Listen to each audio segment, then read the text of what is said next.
ஆன்மீக உலகம் நேயர்களுக்கு முதலில் வணக்கம். இந்த நேரத்தில் நம்ம ஜோதிடம் அல்லாது வாஸ்து சம்பந்தமான விஷயங்களையும் பார்க்கலாம். வாஸ்து என்பது என்ன? வாஸ்து என்பது வாழும் இடத்தை குறிப்பதுதான் வாஸ்து.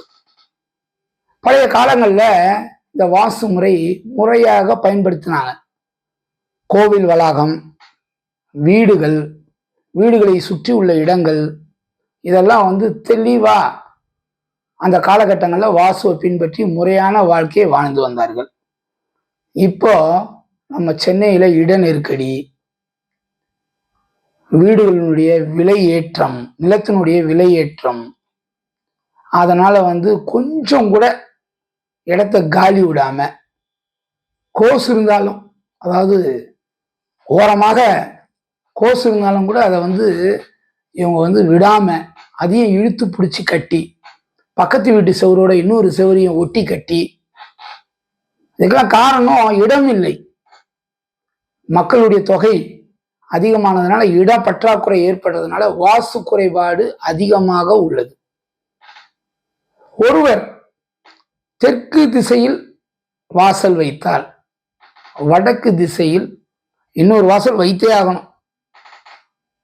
அப்படி இருந்தா மட்டும்தான் அந்த வீடு சிறப்பான பிராணவாயு உலாவும் இடமாக இருக்கும். ஆக்சிஜன் அதிகமாக உலாவும் இடமாக இருக்கும். அந்த இடத்தில் ஒரு நல்ல நேர்த்தன்மை, பாசிட்டிவ் எனர்ஜி இருக்கும். உறக்கம் நன்றாக வரும். அதை பார்த்தீங்கன்னா ஆக்சிஜன் நல்ல பாடியில இருந்ததுன்னா நோய் வராது. இதெல்லாம் சொல்றது தான் வாஸ்து. நிறைய பேர் என்ன நினைச்சுக்கிறாங்க பார்த்தீங்கன்னா, இது ஏதோ இந்த பக்கம் ரூட் அந்த பக்கம் ரூட் ஏதோ சொல்லினுக்கிறாங்க, கட்டடத்தை இடிக்க சொல்றாங்க. எந்த இடத்துல பாரம் இருக்கக்கூடாதோ, எந்த திசையில் பாரம் இருக்கக்கூடாதோ அந்த திசையில் பாரம் இருந்தால் அந்த குடும்ப தலைவருக்கு பாரமாகவே இருக்கும். பாரம் சுமையாக மாறி துன்பத்தை விளைவிக்கும். பொருளாதார துன்பம், நோய் நொடிகளால் துன்பம். சில வீடுகளில் வீடு கட்டினவங்க அந்த வீட்டிலேயே வசிக்க முடியாது. அவங்க வாயு மூலையில அவங்களுடைய படுக்கை அறை இருக்கும். வாயு என்பது உலாத்தி கொண்டிருக்கக்கூடிய ஒரு இடம்.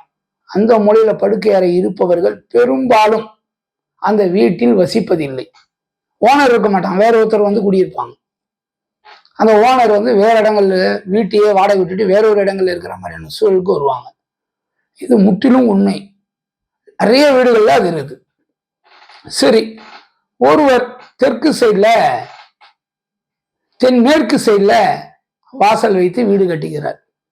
அந்த வீட்டில் பெண்கள் இருந்தால் பெண்களுக்கு உடல் உபாதைகள் அதிகம் ஏற்படும், தொந்தரவுகள் அதிகமாகும். பெண்களாலேயே அதிக தொந்தரவுகள் வரும். அந்த தென்மேற்கு மூலை ஓப்பனா இருந்தா, அதாவது அந்த பக்கம் வழியோ கதவோ வச்சுட்டாங்கன்னா பிரச்சனைகள் அந்த அளவுக்கு அவங்களுக்கு துன்பத்தை கொடுக்கும். அதனால இந்த வாஸ்து முறை இன்னும் பேசிக்கொண்டே இருந்தால் நிறைய பேசலாம். குறிப்பா வாஸ்து இடம் என்பது வாழக்கூடிய இடத்தை பத்தி சொல்றது. படுக்கை அறை தென்மேற்கு மூலையிலையும், சமையல் அறை தென்கிழக்கு மூலையிலையும், அதே போல பாரம் இல்லாத இடங்கள் வடகிழக்கு மூலையில பாரம் இல்லாமல் இருக்கணும். காலியாகவே ஹால் அந்த மாதிரியான டைப் இருக்கணும். இவர்களுக்கு பாத்ரூம் எங்க இருக்கலாம், குளியல் அறை எங்க இருக்கலாம் அப்படின்னு பார்த்தீங்கன்னா வடமேற்கு மூலையில இருக்கலாம். அதே போல குடிநீர் தொட்டி, மேல் தொட்டி, அது தென்கிழக்கு மூலையில தென்மேற்கு மூலையில, அதாவது பெட்ரூமுக்கு மேல அவங்க வச்சுக்கினாங்கன்னா ரொம்ப ரொம்ப நல்லது.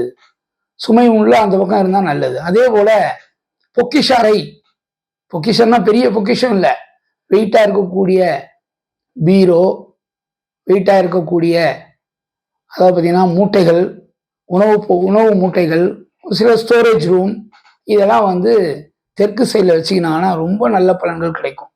வடக்கு பக்கத்துல வெயிட் இருக்கக்கூடாது, தெற்கு பக்கத்துல அதிகமான வெயிட் இருக்கலாம். இதை பண்ணிக்கலாம்.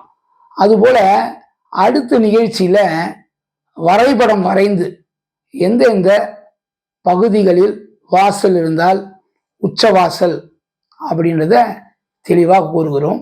நன்றி, வணக்கம்.